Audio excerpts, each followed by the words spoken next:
hooks you with its premise, gives you some solid moments along the way, but still leaves you wishing you had taken a little more time to breathe. Well, that So Fades the Light in a nutshell.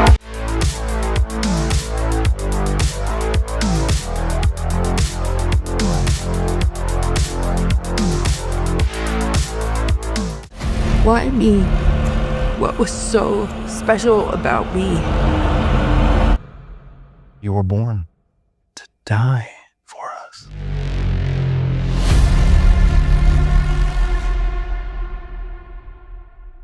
Hey everyone, welcome back to the channel. Today we're talking about So Fades the Light, a new psychological drama thriller from directors Cosineau and Chris Rosik. This one stars Kiley Lotz, D. Duke Solomon, William Swift, and Ny'Ea Reynolds. And on paper, it's got a killer premise. A cult survivor returns to the compound where they were raised to confront their past and the man who led it. That premise pulled me in right away. Cult stories usually do. But while there are things to admire here, I walked away feeling like this movie didn't quite reach its full potential.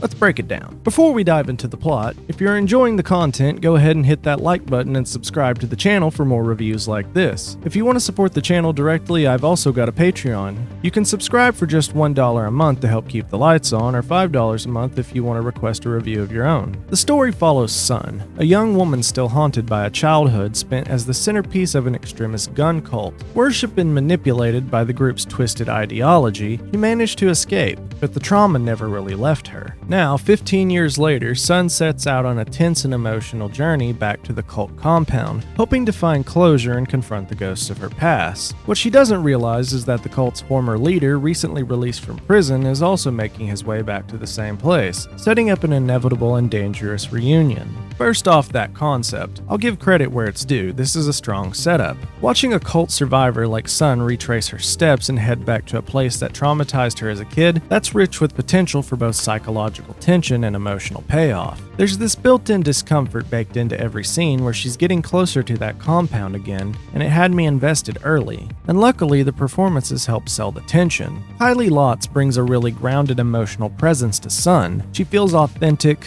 wounded, yes, but also trying to reclaim something. You can feel the weight of her past pressing down on her in nearly every scene. D. Duke Solomon, on the other hand, is incredibly effective as the cult leader. He's manipulative, controlling, and just the right kind of unsettling that you want to see him fall. Every time he's on screen, you feel a little more on edge. Also, shout out to the soundtrack, which was a surprise highlight for me. It's this eclectic mix of Midwest emo, alt-rock, metal, and even gospel. It gives the film a unique vibe, and honestly, I found myself really enjoying the song choices. Sometimes the music adds mood and intensity, other times it hits with a sort of ironic humor. And hey, I even walked away with a few new bands to check out, so that's a win. But here's where the film stumbles. For a story that's supposed to be personal, painful, and reflective, the pacing is way too fast. Sun meets all kinds of interesting people, some from her past, some new, but the movie barely gives those scenes time to breathe. Every moment that could have been a rich character beat gets trimmed down to just the essentials. As a result, some emotional connections never fully land, and that ties into the biggest issue for me. The script feels undercooked. We barely get any backstory on the cult itself or the deeper psychological grip the leader had on his followers. There are hints, but nothing that really dives deep into the mechanics of control, indoctrination, or the trauma left behind. It's a shame because that's where a story like this can really shine. There are also a few scenes that feel totally off, like they belong to a slightly different version of this movie. I don't think it's a direction problem so much as a writing issue. It's like the film has the bones of something strong, but it needed one more draft to really pull everything together. And honestly, it could have used an extra 10 minutes just to flesh out some of these characters and plot points. So in the end, So Fades the Light has some really solid pieces. A compelling premise, strong performances, especially from Kiley Lotz, and a killer soundtrack that gives the movie a unique flavor. But the film ends up feeling more like a sketch of a great story than the finished painting. The fast pacing and thin script hold it back from being something truly memorable. I'm giving So Fades the Light